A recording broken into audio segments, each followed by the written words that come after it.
10 ಜನ breast cancer patients ಬಂದರೆ ಅಲ್ಲಿ 9 ಜನ ಸರಿಯಾಗಿ ಹೋಗಿದ್ದಾರೆ. ಜೀವನದಲ್ಲಿ ಎಲ್ಲರಿಗೂ ರಸ ಬೇಕು. ನಿಜವಾದ ರಸ ಬರೋದು ಭಕ್ತಿಯಿಂದ. ಸುದರ್ಶನ ಕ್ರಿಯೆ ಮಾಡಿದ್ರೆ ನಮ್ಮ ಶರೀರದಲ್ಲಿರ್ತಕ್ಕಂಥ 300 ಜೀನ್ಸ್ ಎಲ್ಲ ಅದುಮಿ ಹೋಗ್ಬಿಡುತ್ತಂತೆ. ನಾನು ಯಾರು ಅನ್ನೋ ಪ್ರಶ್ನೆ ಪ್ರತಿಯೊಬ್ಬರು ಕೇಳ್ಕೋಬೇಕು. ಕೇಳ್ಕೊಂಡ್ರೆ ಗೊತ್ತಾಗುತ್ತೆ ನಾವೆಲ್ಲ ಆ ಪರಮಾತ್ಮನ ಅಂಶವೇ ಆಗಿದ್ದೀವಿ. ಜೈ ಗುರುದೇವ್. ಹಾ ಹೇಳಿ. 2 ಗಂಟೆಯಿಂದ ಆಶ್ರಮ ಕಾಲಿಟ್ಟುತ್ತಾವಿಂದ ನನ್ನಲ್ಲೊಂದು ಕ್ವಶನ್ ಮೂಡ್ತಾ ಇದೆ ಬುದ್ಧಿ. ಹೇಳಿ. ನೀವು ಯಾರು? ನನಗಿದು ಗೊತ್ತಿತ್ತು, ಜನ ನಗ್ತಾರೆ ಅಂತ. ನನ್ನ ಮನಸ್ಸು ನಿಮ್ಗೆ ಅರ್ಥ ಆಯಿತು. ಹೌದು. ಪ್ರಪಂಚ ಸಾವಿರಾರು ಕೋಟಿಗಟ್ಟಲೆ ಜನ, ಒಬ್ಬ ಗುರು, ವಿಶ್ವ ಪರ್ಯಟನೆ, ಕೋಟಿಗಟ್ಟಲೆ ನೊಂದ ಮನಗಳು, ಇದರಲ್ಲಿ ನೀವು ಯಾರು? ಏನು ಈ ನಿಮ್ಮ ಶಾಂತ ಚಿತ್ತ? ನನಗೆ ನಿಮ್ಮ ಅಮೃತವಾಣಿ ಕೇಳಲು ನಿಜವಾಗಲೂ ಮನ ಬಯಸುತ್ತಿದೆ ಬುದ್ಧಿ. ನಾನು ಯಾರು ಅನ್ನೋ ಪ್ರಶ್ನೆ ಪ್ರತಿಯೊಬ್ಬರು ಕೇಳ್ಕೋಬೇಕು. ಕೇಳ್ಕೊಂಡ್ರೆ ಗೊತ್ತಾಗುತ್ತೆ ನಾನು ಬೇರೆ ಅಲ್ಲ, ನಾವೆಲ್ಲ ಒಂದು, ನಾವೆಲ್ಲ ಆ ಪರಮಾತ್ಮನ ಅಂಶವೇ ಆಗಿದ್ದೀವಿ, ಪರಮಾತ್ಮನಿಂದ ಹೊರತಾಗಿಲ್ಲ ಅನ್ನೋದು ಗೊತ್ತಾಗುತ್ತೆ. ನಿಮ್ಮನ್ನು ನೀವು ತಿಳ್ಕೊಂಡ್ರೆ ನೀವು ಯಾರು ಅಂತ ನಿಮಗೆ ತಿಳಿದ್ಬಿಟ್ರೆ ಅವಾಗ ನಾವು ಯಾರು ಅನ್ನೋದು ಚೆನ್ನಾಗಿ ಗೊತ್ತಾಗುತ್ತೆ. ನಮಸ್ಕಾರ ಗುರು. ಹೇಳಿ. ಇಲ್ಲಿ ಸತ್ಸಂಗ ನಡೀತಾ ಇರ್ತಕ್ಕಂಥದ್ದು ಇದು ಸಾವಿರಾರು ವರ್ಷಗಳಿಂದ ನಡ್ಕೊಂಡು ಬಂದಿರತಕ್ಕಂಥದ್ದು. ಹಿಂದೆ ಎಲ್ಲ ರಾಮ ಮಂಡಳಿಗಳು, ಭಜನಾ ಮಂಡಳಿಗಳು ಅಂತೆಲ್ಲ ಇರ್ತಾ ಇತ್ತು. ಅಲ್ಲೆಲ್ಲವೂ ಕೂಡ ಇದು ನಡೀತಾ ಇತ್ತು. ಇದರ ಅರ್ಥ ಎಷ್ಟು ಜನಕ್ಕೆ ಗೊತ್ತಿದೆಯೋ ಗೊತ್ತಿಲ್ಲ. ಇದು ಒಂದು ಸಂಘಟನೆಗಾಗಿ ಹಿಂದೆ ನಡೀತಿದ್ದಿರಬಹುದು, ಅಥವಾ ಈ ಜೀವನದ ಬದುಕಿನಲ್ಲಿ ಬರುವ ಅನೇಕ ನೋವುಗಳಿಗೆ ಒಂದು ಶಾಂತಿಯನ್ನು ಕೊಡ್ತಕ್ಕಂಥದ್ದು ಅಂತ ಇದೆಲ್ಲ ಸಾಮಾನ್ಯ ಜನರಿಗೆ ಅರ್ಥವಾಗ್ತಕ್ಕಂಥದ್ದು. ಆದರೆ ಇವತ್ತಿನ ಯುವ ಪೀಳಿಗೆಗೆ ಈ ಸತ್ಸಂಗದ ಅವಶ್ಯಕತೆ ಎಷ್ಟಿದೆ, ಇದರ ಅವಶ್ಯಕತೆ ಇದೆಯಾ, ಖಂಡಿತ ಬೇಕಾ, ಅದನ್ನು ಯುವ ಜನತೆಗಾಗಿ ಒಂದು ಸ್ವಲ್ಪ ತಿಳಿಯಾಗಿ ತಿಳಿಸಿ ಹೇಳಿ. ನೋಡಿ, ಇವತ್ತು ಯುವಕರೆಲ್ಲ ತುಂಬ ಜನ ಸೇರ್ತಾ ಇದ್ದಾರೆ. ನಾವು ಹಿಂದಿಂದ ಈ ಭಜನೆದು ಇವೆಲ್ಲ ಎಲ್ಲ ಕಡೆ ಮಾಡ್ತಾಯಿದ್ದು, ಬರೀ ಭಾರತ ಅಲ್ಲ, ಭಾರತದ ಹೊರಗೆ ಕೂಡ ಎಲ್ಲ ದೇಶದಲ್ಲೂ ಮಾಡಿಸ್ತಾ ಇದ್ದು. ಇವತ್ತು ಉತ್ತರ ಧ್ರುವದ ಕೊನೆಯ ಟ್ರಾಮ್ಸೆಗೆ ಬೇಕಾದ್ರೂ ಹೋಗ್ರಿ, ಅಥವಾ ದಕ್ಷಿಣ ಧ್ರುವದ ಅರ್ಜೆಂಟೀನಾಗೆ ಹೋದರೂ ಕೂಡ ಅಲ್ಲೂ ಭಜನೆ ಮಾಡ್ತಾ ಇದ್ದಾರೆ ಜನ. ಅಲ್ಲೂ ನಿಮ್ಗೆ ಓಂ ನಮಃ ಶಿವಾಯ ಇವೆಲ್ಲ ನಾವು ಹೇಳೋ ಭಜನೆ ಎಲ್ಲ ಮಾಡ್ತಾ ಇರ್ತಾರೆ.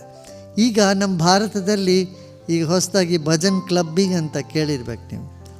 ಎಲ್ಲ ಸಿಟಿನಲ್ಲೂ ಯುವಕರೆಲ್ಲ ಸೇರಿ ಅಲ್ಲಿ ಮದ್ಯಪಾನ ಇಲ್ಲ, ಯಾವುದೇ ಥರದ ಮಾದಕ ದ್ರವ್ಯಗಳಿಲ್ಲ, ಎಲ್ಲರೂ ಸೇರಿ ಭಜನೆ ಮಾಡೋದು ಒಂದು ಮಾಡ್ಕೊಂಬಿಟ್ಟಿದ್ದಾರೆ. ಕೇಳಿದ್ದೀರಾ? ನಮ್ಮ ಹುಡುಗರೇ ಇದೆಲ್ಲ ಕಡೆ ಇನಿಷಿಯೇಟ್ ಮಾಡಿದ್ದಾರೆ. ನಮ್ಮ ಸಂಸ್ಥೆಯ ಯುವಕರು ಇಲ್ಲಿ ಕಲಿತವರು, ಗುರುದೇವ್ ನಾವಲ್ಲಲ್ಲಿ ಭಜನಾ ಕ್ಲಬ್ಬಿಂಗ್ ಅಂತ ಮಾಡ್ತೇವೆ, ಮಾಡಿಪ್ಪ ಅಂತಂದು. ಹಾಗೆ ಎಲ್ಲ ಕಡೆ ಭಜನ್ ಕ್ಲಬ್ಬಿಂಗ್ಸ್ ಮಾಡಿ, ಭಜನೆಗಳು ಮಾಡಿ, ಅದರಲ್ಲಿರ್ತಕ್ಕಂಥ ಒಂದು ಸಾಮೂಹಿಕ ಚೇತನವನ್ನು ಹೇಗೆ ನಾವು ಜಾಗೃತಪಡಿಸ್ಬೋದು ಅನ್ನೋದನ್ನ ಬಗ್ಗೆ ಜನಗಳು ಹೇಳ್ಕೊಡ್ತಾರೆ. ಯಾಕೆ ನೋಡಿ, ಜೀವನದಲ್ಲಿ ಎಲ್ಲರಿಗೂ ರಸ ಬೇಕು ಅಲ್ವಾ? ಆ ರಸ ಇಲ್ಲದಿದ್ದರೆ ಜೀವನ ಬರೀ ಒಂಥರ ಶುಷ್ಕವಾಗಿದ್ದರೆ ಅದು ರುಚಿಸೋದಿಲ್ಲ. ನಿಜವಾದ ರಸ ಬರೋದು ಭಕ್ತಿಯಿಂದ. ನಮ್ಮ ಕರ್ನಾಟಕದಲ್ಲಿ 12ನೇ ಶತಮಾನದಲ್ಲಿ, ಬರೀ ಕರ್ನಾಟಕ ಇಡೀ ಭಾರತದಲ್ಲಿ 12ನೇ ಶತಮಾನದಲ್ಲಿ ಅದಕ್ಕೆ ಇಷ್ಟೊಂದು ದಾಸ ಕೀರ್ತನೆಗಳು, ದಾಸರ ಪದಗಳು, ಅಲ್ಲಮ ಪ್ರಭುಗಳು, ಬಸವಣ್ಣವರು ವಚನಗಳೆಲ್ಲ ನಡೀತಿತ್ತು. ಎಷ್ಟೋ ಜನ ಸಂತರಿದ್ದರು. ಅನುಭವ ಮಂಟಪ ಅಂತಂದರು. ಬರೀ ಮಾತಾಡೋದೆಲ್ಲ, ಕೂತ್ಕೊಂಡೆಲ್ಲ ಅನುಭವ ಮಾಡಿರಿ, ಭಜನೆ ಮಾಡಿರಿ, ಒಬ್ರಿಗೊಬ್ಬರು ಸ್ನೇಹದಿಂದ ವ್ಯವಹಾರ ಮಾಡಿ ಅನ್ನೋದನ್ನೆಲ್ಲ ಮಾಡ್ತಾ ಬಂದರು ಅಲ್ವಾ? ಈಗ ಮತ್ತೆ ಅನ್ನಿಸ್ತಾ ಇದೆ ಮರಳಿ 21ನೇ ಶತಮಾನದಲ್ಲಿ, ಆ 12ನೇ ಶತಮಾನದಲ್ಲಿ ಆಗಿರ್ತಕ್ಕಂಥ ಆ ಅಲೆ ಮತ್ತು ಇವಾಗ ತಿರುಗಿ ಬರ್ತಾ ಇದೆಯೋನೋ ಅಂತ ಅನ್ನಿಸ್ತಾ ಇದ್ದಾವೆ. ಊರಿಗೊಬ್ಬ ಗುರು ಬೇಕು, ಹಾಗೆ ಎಲ್ಲ ಕಡೆಯೂ ಅಧ್ಯಾಪಕರು ಬೇಕು, ಶಿಕ್ಷಕರು ಬೇಕು. ಜನರಿಗೆ ಅವರ ಕಷ್ಟ ಸುಖ ದುಃಖಗಳನ್ನು ದೂರ ಮಾಡಲಿಕ್ಕೆ ದೈವ ಮಾನುಷ ರೂಪೇಣ ಅಂತ ಹೇಳ್ತೀವಿ. ಮನುಷ್ಯ ರೂಪದಲ್ಲೇ ಭಗವಂತ ಬಂದು ನಮಗೆ ಸಹಾಯ ಮಾಡ್ತಾನೆ ಅಂತ. ಇಂದು ವಿಶ್ವಾದ್ಯಂತ ನನ್ನ ತಾಯಂದಿರ, ಅಕ್ಕ ತಂಗಂದಿರಿಗೆ 20-22% ಬ್ರೆಸ್ಟ್ ಕ್ಯಾನ್ಸರ್ ಇವತ್ತು ಪೀಡೆಗೆ ಒಳಗಾಗ್ತಾ ಇದ್ದಾರೆ. ರಾಮನಗರ ಜಿಲ್ಲೆಯಲ್ಲಿ ಇಲ್ಲಿ ತನಕ 35,000 ಜನ ಹೆಣ್ಮಕ್ಳಿಗೆ ನಾವು ಗುರುತಿಸಿದಾಗ 50ರಿಂದ 60 ಹೆಣ್ಮಕ್ಳು ಅದರಲ್ಲಿ ಡಿಟೆಕ್ಟ್ ಆದರು. ಪೂಜ್ಯರು ಇಡೀ ವಿಶ್ವದಲ್ಲಿ ಕಾರ್ಯವ್ಯಾಪಿ ಕೆಲಸ ಮಾಡ್ತಾ ಇದ್ದೀರಿ. ಹೆಣ್ಣಿಲ್ದೆ ಹೋದರೆ ಯಾವ ಗಂಡಿನ ಜನ್ಮವೂ ಪಾವನವಿಲ್ಲ. ನಾನು ಅಮ್ಮನವ್ರ ಫೋಟೋ ಅಲ್ಲಿ ನೋಡಿದೆ. ತಾವು ಎಷ್ಟೇ ದೊಡ್ಡವರಾದರೂ ಕೂಡ ಅಮ್ಮನ ಫೋಟೋ ನಿತ್ಯ ಪೂಜೆ ಮಾಡ್ತಾ ಇದ್ದೀರಿ. ಹಾಗಾಗಿ ಈ ಅಮ್ಮಂದಿರಿಗೋಸ್ಕರ ಶ್ರೀಮಠ ಏನಾದರೂ ಮಾಡ್ಕೋಬೇಕು ಅಂತ ಕಳಕಳಿಯಿಂದ ಕೇಳ್ಕೊಳ್ತೀವಿ. ಖಂಡಿತ. ಈಗ ನೋಡಿ, ನಮ್ಮ ಓಸ್ಲೋ ಯೂನಿವರ್ಸಿಟಿನಲ್ಲಿ ಒಂದು ಶೋಧದಲ್ಲಿ ಏನು ಸಿಕ್ತು ಅಂತಂದರೆ, ನಿಮಗೆ ಸುದರ್ಶನ ಕ್ರಿಯೆ ಮಾಡಿದರೆ ನಮ್ಮ ಶರೀರದಲ್ಲಿರ್ತಕ್ಕಂಥ 300 ಜೀನ್ಸ್ ಏನಿದೆ, ಈ ಕ್ಯಾನ್ಸರು, ಅಲ್ಝೈಮರು, ಈ ಥರ ಕಾಯಿಲೆಗಳು ಉಂಟು ಮಾಡ್ತಕ್ಕಂಥ ಜೀನ್ಸ್ ಎಲ್ಲ ಅದುಮು ಹೋಗ್ಬಿಡುತ್ತಂತೆ. ಅದು ನಿಷ್ಕ್ರಿಯವಾಗತ್ತೆ, ಕೆಲಸ ಮಾಡದಿರೋ ಹೋಗುತ್ತೆ ಅಂತ ಹೇಳಿ ಈಗೆಲ್ಲ ಕಡೆ ರೆಕಮೆಂಡ್ ಮಾಡ್ತಾ ಇದ್ದಾರೆ. ಏನು, ಸುದರ್ಶನ ಕ್ರಿಯೆ ಮಾಡಿ, ಯೋಗ ಮಾಡಿ, ಧ್ಯಾನ ಮಾಡಿದ್ರೆ ನೀವು ಈ ರೋಗ ಬರ್ದಿರ ಇರೋ ಹಾಗೆ ತಡಿಬೋದು. ಯೋಗ ಬಂದ ಮೇಲೆ ಕೂಡ ಇಲ್ಲಿ ನಮ್ಮ ಆಯುರ್ವೇದಿಕ್ ಹಾಸ್ಪಿಟ್ಲಲ್ಲಿ ನೀವು ನೋಡಿರಬೇಕು, ನಮ್ಮಲ್ಲಿ ಒಂದು ಡಿಪಾರ್ಟ್ಮೆಂಟ್ ಇದೆ, ಕ್ಯಾನ್ಸರ್ ಡಿಪಾರ್ಟ್ಮೆಂಟು. 10 ಜನ ಬ್ರೆಸ್ಟ್ ಕ್ಯಾನ್ಸರ್ ಪೇಷಂಟ್ಸ್ ಬಂದರೆ ಅಲ್ಲಿ 9 ಜನ ಸರಿಯಾಗಿ ಹೋಗಿದ್ದಾರೆ. ಆಪ್ರೇಷನ್ ಇಲ್ದರೆ ಏನಿಲ್ದಿರ ಬರೀ ಅವರಿಗೆ ಆಯುರ್ವೇದದ ಔಷಧಿಗಳನ್ನು ಕೊಟ್ಟು ಅದರಿಂದನೇ ಎಲ್ಲ ಸರಿಯಾಗಿದ್ದಾರೆ. ಇದು ನಮ್ಮಲ್ಲಿ ರೆಕಾರ್ಡಲ್ಲಿದೆ. ಈ ರಾಮನಗರದ್ದು ಅಷ್ಟೊಂದಿದೆ ಅಂತ ಅನ್ನೋದು ನಮಗೆ ಇವಾಗ ಗೊತ್ತಾಗ್ತಾ ಇರೋದು. ಈ ಸುದ್ದಿ ಹೇಳಿದ್ದು ನೀವು ಒಳ್ಳೆಯದು. ನಾವೆಲ್ಲ ಆಯುರ್ವೇದದ ಕ್ಯಾಂಪ್ಗಳನ್ನ ಮಾಡೋಣ. ಯಾಕೆ ನಮಗೆ ಗೊತ್ತಿಲ್ದಿರ ಎಷ್ಟೋ ಜನ ನಾವೇನು ಮಾಡ್ತೀವಿ, ವಿದೇಶದಿಂದ ಬಂದಿರತಕ್ಕಂಥ ಟೂತ್ ಪೇಸ್ಟ್ನ ಉಪಯೋಗ ಮಾಡ್ತೀವಿ. ಈಗ ಅವರು ಒಪ್ಕೊಂಡಿದ್ದಾರೆ ಅದರಲ್ಲಿ ಏನೋ ಒಂದು ಐಟಮ್ ಇದೆ ಅಂತ ಟೂತ್ ಪೇಸ್ಟ್ ಅವರೆಲ್ಲ. ಅದರಿಂದ ನಿಧಾನವಾಗಿ 10 ವರ್ಷದಲ್ಲಿ ಕ್ಯಾನ್ಸರ್ ಬರ್ತಂತೆ. ಅದಕ್ಕೆ ನಾವು ನಿಮ್ಮೆಲ್ಲರಿಗೆ ಹೇಳೋದಷ್ಟೇ, ನಮ್ಮ ಈ ಆಯುರ್ವೇದದ ಟೂತ್ ಪೇಸ್ಟ್ ಏನಿದೆ, ಹಲ್ಲುಜ್ಜೋ, ದಂತಮಂಜನ ಏನಿದೆ, ಇದನ್ನು ನೀವು ತೊಗೊಂಡೋಗಿ ಎಲ್ಲರಿಗೂ ವಿದೇಶದಲ್ಲಿ ಬರ್ತಕ್ಕಂಥ ಸೋಪು, ಸಾಬೂನು, ಇದನ್ನೆಲ್ಲನೂ ನಿಲ್ಲಿಸ್ರಿ. ಯಾಕೆ ಆ ದೇಶದಲ್ಲಿ ತುಂಬ ಆಗಿರೋದ್ರಿಂದ ಅದನ್ನು ಅವರು ಮುಚ್ಚಿಟ್ಬಿಟ್ಟು ನಮ್ಮ ದೇಶಕ್ಕೆ ಬಂದು ಅವೆಲ್ಲ ಮಾರಿದ್ದಾರೆ. ಇದು ದೊಡ್ಡ ಅಪರಾಧವೇ ಅಂತ ನಾನು ಪರಿಗಣಿಸ್ತೀನಿ. ಅದಕ್ಕೆ ನಾವು ನಮ್ಮ ಈ ಆಯುರ್ವೇದದನ್ನು ಉಪಯೋಗಿಸ್ಕೋಬೇಕು. ನಾವು ಅನ್ಕೋತೀವಿ ಹಲ್ಲುಜ್ಜೋದ್ರಿಂದ ಹೆಂಗೆ ಕ್ಯಾನ್ಸರ್ ಬರುತ್ತೆ ಅಂತ. ಇವಾಗ ಅವರೇ ಒಪ್ಕೊಂಡಿದ್ದಾರೆ. ಈಗಾಗಲೇ ಅವರು ಒಪ್ಕೊಂಡು ಒಂದು 7-8 ವರ್ಷ ಆಯಿತು. ಹೌದು, ನಮ್ಮಲ್ಲಿ ಇದರಲ್ಲಿ ಕೆಮಿಕಲ್ ಹಾಕ್ತೀವಿ, ಇದರಿಂದ ಕ್ಯಾನ್ಸರ್ ಬರ್ತದೆ, ಚಾನ್ಸಸ್ ಇರುತ್ತೆ ಅಂತ. ಅದಕ್ಕೆ ನೀವೆಲ್ಲ ಸೇರಿ ಏನು ಮಾಡಬೇಕು, ಅಲ್ಲಿ ಮನೆಗೂ ದಿನ ಉಪಯೋಗದನ್ನು ಆಯುರ್ವೇದಕ್ಕೆ ಬದಲಾಯಿಸಬೇಕು. ಒಂದು. ಎರಡನೇದು, ಈ ಥರ ಬ್ರೆಸ್ಟ್ ಕ್ಯಾನ್ಸರಿಂದ ನರಳತಕ್ಕಂಥವರು ಅದನ್ನು ಡಿಟೆಕ್ಟ್ ಮಾಡೋಕ್ಕಿಂತ ಮುಂಚೆ ಅಥವಾ ಮಾಡಿದ ಕೂಡಲೇ ನಮ್ಮ ಇಲ್ಲಿ ಆಯುರ್ವೇದದ ಡಾಕ್ಟರ್ಸ್ ಇದ್ದಾರೆ, ಬೇಕಿದ್ರೆ ಅವ್ರನ್ನ ಕಳಿಸ್ತೀವಿ. ಅಲ್ಲೊಂದು ಕ್ಯಾಂಪ್ ಥರ ಮಾಡೋಣ. ರಾಮನಗರದಲ್ಲಿದ್ದರೆ ಕನಕಪುರದಲ್ಲೂ ಇರಬೇಕು, ಎಲ್ಲ ಕಡೆನೂ ಇರಬೇಕು. ಹಾರೋಹಳ್ಳಿ, ಕನಕಪುರ, ಈ ಕಡೆ ಎಲ್ಲ ಕಡೆ ಮಾಡೋಣ.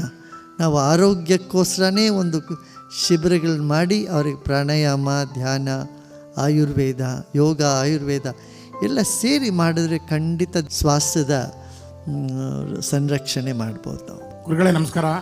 ನಂದು ಇದೆ ಸಮೀಪ ಹಾರೋಹಳ್ಳಿ, ಮುರಳೀಧರ್ ಅಂತ. ನನಗೆ 49 ವರ್ಷ, ಸಂಸ್ಥೆ ಶುರುವಾಗಿ 45 ವರ್ಷ. ನಾವು ಹೆಚ್ಚು ಕಮ್ಮಿ 10 ವರ್ಷ, 15, 12, 13 ವರ್ಷದಿಂದ ಇದೇ ರೂಟಲ್ಲಿ ಓಡಾಡ್ತಿದ್ರು ಕೂಡ ಒಳಗಡೆ 1-2 ಸತಿ ಬಂದಿದ್ವು ಅಷ್ಟೇ. ಇವತ್ತು ನಮ್ಮ ಏನು ಹಾರೋಹಳ್ಳಿ ಈ 1-2 ಕ್ಯಾಂಪ್ ಮಾಡಲಾಗೆ ನಿಮ್ಮ ಸ್ವಯಂ ಸೇವಕರು ಹಿರಿಯರು ನಮಗೆ ಇದೊಂದು ಅವಕಾಶ ಮಾಡಿಕೊಟ್ರು. ಹಾರೋಹಳ್ಳಿಯಿಂದ ಸುಮಾರು ಒಂದು 25-30 ಜನ ಬಂದಿದ್ದೀವಿ. ಎಲ್ಲರೂ ಹೇಳೋದು ಒಂದೇ ಮಾತು, ಇಷ್ಟು ಒಳಗಡೆ ನಾವು ನೋಡೇ ಇರಲಿಲ್ಲ. ನಿಜಕ್ಕೂ ದೇಶ ಕಟ್ಟೋದು, ಪ್ರಕೃತಿನ ಕಟ್ಟೋದು ಅನ್ನೋದನ್ನ ನೋಡಬೇಕಂದ್ರೆ ನಾವು ಈ ಜಾಗ ನೋಡಬೇಕು. ಸ್ವಾಮೀಜಿ ನಮ್ಮನ್ನ ಕರ್ಕೊಂಡೋದ್ರು ಎಲೆಕ್ಟ್ರಿಕ್ ವೆಹಿಕಲಲ್ಲಿ. ಗೋಶಾಲೆ, ಗುರುಕುಲ ಮತ್ತು ನೀವು ಸಾವಯವ ಗೊಬ್ಬರ ಮಾಡ್ತಕ್ಕಂಥದ್ದು, ಆ ಮೂರನ್ನು ಕೂಡ ಇವತ್ತು ಏನು ವಿದೇಶದವ್ರು ಹೇಳ್ತಿದ್ದಾರೆ ಅದನ್ನು ನೀವು ಮಾಡಿ ತೋರಿಸಿದ್ದೀರಿ. ಒಂದು, ಹಸುಗಳ ರಕ್ಷಣೆ, ಗೋ ರಕ್ಷಣೆ, ಆ ಮೂಗ್ದಾರ ಇಲ್ದಕ್ಕಂಥ ಅದಕ್ಕೆ ಯಾವುದೇ ಅಡೆತಡೆ ಇಲ್ದ ರೀತಿ ನೀವೇನು ಮಾಡಿದ್ದೀರಿ ಅದು ನಮ್ಮ ಹಳ್ಳಿ ಜನನೂ ಕೂಡ ಅರ್ಥ ಮಾಡ್ಕೋಬೇಕು. ಎರಡನೇದು, ಗುರುಕುಲ. ನಾವು ಹಳೆ ಪುರಾಣದ ಸ್ಕೂಲ್ಗಳ ಫಿಲಮ್ಗಳಲ್ಲಿ ನೋಡ್ತಾ ಇದ್ವು, ಹಿಂಗಿರ್ತದೆ ಗುರುಕುಲ ಅಂತ. ಅದಕ್ಕಿಂತ ಚೆನ್ನಾಗಿ ಏನಾದ್ರು ಮಾಡಿದ್ದೀವಿ ಅಂತಂದರೆ ನಿಮ್ಮ ನೇತೃತ್ವದಲ್ಲಿರ್ತಕ್ಕಂಥ ಗುರುಕುಲ. ಸಾವಯವ, ನಿಜವಾಗ ಸಾವಯವ, ನಾವು ಅಡ್ವರ್ಟೈಸ್ ಮಾಡ್ತೀವಿ ನಾವು, ಇದೆಲ್ಲ ನಿಜವಾದ ಸಾವಯವ ನಿಜವಾಗ ನಡೆದಿದ್ದು ಇಲ್ಲಿ. ಜೊತೆಗೆ ಇವತ್ತು ನಿಮ್ಮ ಹತ್ರದಿಂದ ನೋಡಿ ನಮ್ಮ ಜೀವನ ಪಾವನ ಆಯಿತು. ನಮಸ್ತೆ ಸ್ವಾಮೀಜಿ. ಸ್ವಾಮೀಜಿ, ಈ ಮೋಕ್ಷ ಅಂದರೆ ಏನು? ಆ ಮೋಕ್ಷ ಅನ್ನೋದು ನಿಜನ? ಮತ್ತು ಈ ಮೋಕ್ಷನ ನಾವು ಯಾವ ಥರ ಪಡಿಬೋದು? ಈ ಸಾಮಾನ್ಯ ಜನ ಇದು ಸಾಮಾನ್ಯ ಜನ ಪಡೆಯೋದು ಕಷ್ಟ ಅಂತಾರೆ. ಇದು ಯಾವ ಥರ ನಾವು ಪಡಿಬೇಕು? ನೋಡಿಪ್ಪ, ಒಂದು ಮಗು ಒಂದು ಸ್ಕೂಲಲ್ಲಿ ಪರೀಕ್ಷೆ ಮುಗಿದ ದಿನ ಮನೆಗೆ ಬಂದು ಹಾಯ್ ಅಂತ ಅಂದ್ಕೊಂಡು ಕೂತ್ಕೊಳ್ಳುತ್ತಲ್ಲ, ಅದು ಮೋಕ್ಷದ ಒಂದು ಚಿಕ್ಕ ಒಂದು ಕ್ಷಣ ಅಂತ ನೀವು ಅಂದ್ಕೊಳ್ಳಿ. ನೀವೊಂದು ದೊಡ್ಡ ಕೆಲಸ ಮಾಡೋಕ್ಕೆ ಹೋಗಿರ್ತೀರ, ಆ ಕೆಲಸ ಮುಗಿದ್ಮೇಲೆ ಆಯ್ತಪ್ಪ ಒಳ್ಳೆಯದೆಲ್ಲ ಕೆಲಸ ಎಲ್ಲ ಮುಗೀತು ಅಂತ ಕೂತ್ಕೋತಿಲ್ಲ. ಹಾಗೆ ಜೀವನದಲ್ಲಿ ನಾನು ಏನು ಮಾಡಬೇಕು ಅನ್ನೋದೆಲ್ಲ ಮಾಡಿದ್ದೀನಿ, ನನಗಿನ್ನೇನು ಬೇಕಿಲ್ಲ ಅಂತ ತೃಪ್ತಿ ಸಿಕ್ಕಾಗ ಅದು ಮೋಕ್ಷದ ಒಂದು ಚಿಕ್ಕ ಒಂದು ಐಡಿಯಾ ನಿಮಗೆ ಕೊಡ್ತದೆ. ಅದು ಧ್ಯಾನ ಮಾಡ್ತಾ ಮಾಡ್ತಾ ನಾನು ಶರೀರ ಅಲ್ಲ, ನಾನು ಚೈತನ್ಯನಾಗಿದ್ದೀನಿ, ನಾನು ಬೆಳಕಾಗಿದ್ದೀನಿ ಅನ್ನೋ ಅರಿವು ಮೂಡಿ ಬಂದಾಗ ಅದು ನಾವು ಜೀವನ್ ಮುಕ್ತಿ ಅಂತ ಹೇಳ್ತಾ, ಅದು ಮೋಕ್ಷ ಅಂತ. ನಮಸ್ಕಾರ, ನನ್ನ ಹೆಸರು ಸೆಲ್ವಂ ಅಂತ. ಹಾರೋಳಿ ಇಂಡಸ್ಟ್ರಿಯಲ್ ಏರಿಯಾ ಕಡೆಯಿಂದ ಬಂದಿದ್ದೀನಿ. ನಮ್ಮ ಹಾರೋಳಿ ಇಂಡಸ್ಟ್ರಿಯಲ್ ಏರಿಯಾ ಕಳೆದ ಒಂದು 15 ವರ್ಷದಿಂದಿದ್ರು ಫುಲ್ಲಿ ಸಕ್ಸಸ್ಫುಲ್ ಕಾಣಲಿಲ್ಲ. ಇವತ್ತಿನ ಒಳ್ಳೆ ಒಂದು ದಿನದಿಂದ ನಮ್ಮ ಹಾರೋಳಿ ಭಾಗದ ಒಬ್ಬರು ಸೋಮನಾಥ ದೇವಸ್ಥಾನಕ್ಕೆ ಮಾಡಲಿಕ್ಕೆ ಮೊದಲನೇ ಹೆಜ್ಜೆಯಾಗಿ ಇಟ್ಟಿದಂಥ ಈ ಹೆಜ್ಜೆ ದಿನನ ಇಲ್ಲಿಂದ ಮುಂದಿನ ದಿನಗಳಲ್ಲಿ ನಾವೆಲ್ಲ ಏನು ಮಾಡಿ ಹಾರೋಳಿನ ವರ್ಲ್ಡ್ ಮ್ಯಾಪಲ್ಲಿ ತರೋದಕ್ಕೆ ನಿಮ್ಮ ಬ್ಲೆಸ್ಸಿಂಗು, ನಮ್ಮೆಲ್ಲರ ಜನದ ಬ್ಲೆಸ್ಸಿಂಗ್ ಬೇಕು ಅಂತ ನಮ್ಮ ಹಾರೋಳಿ ಇಂಡಸ್ಟ್ರಿಯಲ್ ಪರವಾಗಿ ಮತ್ತು ಹಾರೋಳಿ ಜನತೆ ಪರವಾಗಿ ತಮ್ಮಲ್ಲಿ ಕಳಕಳಿಯಿಂದ ಬೇಡ್ಕೋತೀನಿ ಸರ್. ಗುರುದೇವ್, ನಾನು ಗದಗಿಂದ. ನನ್ನ ಕ್ವೆಶ್ಚನ್ ಏನಂದರೆ, ಇವಾಗ ಯಾವುದೋ ಕೋರ್ಸ್ ಮಾಡಬೇಕೋ ಬೇಡವೋ ಅಂತ ಸಂಶಯದಲ್ಲಿರೋರಿಗೆ ನಿಮ್ಮ ಸಂದೇಶ ಏನು? ನೋಡಿ, ಆರೋಗ್ಯ ಚೆನ್ನಾಗಿರಬೇಕಾ ಮುಂದೇನು, ಹಾಗಿದ್ರೆ ಖಂಡಿತ ಮಾಡಿ. ಇನ್ನೊಂದು, ನಮಗೆ ಭಾಗ್ಯ ಅಂತಾರಲ್ಲ, ಭಾಗ್ಯ ಹೆಚ್ಚಾಗಬೇಕಾ ಜೀವನದಲ್ಲಿ, ಕರ್ಮಗಳೆಲ್ಲ ಹೋಗಬೇಕಾ, ಹಾಗಿದ್ದಾಗಲೂ ಧ್ಯಾನ ಮಾಡಿರಿ. ಇವೆಲ್ಲ ಮಾಡೋದ್ರಿಂದ ಲಾಭವೇ ಹೊರತು ಯಾವ ಥರದ ಒಂದು ನಷ್ಟವೂ ಇಲ್ಲ ಅನ್ನೋದು ಮನದಟ್ಟಾಗಬೇಕು ಅಷ್ಟೇ.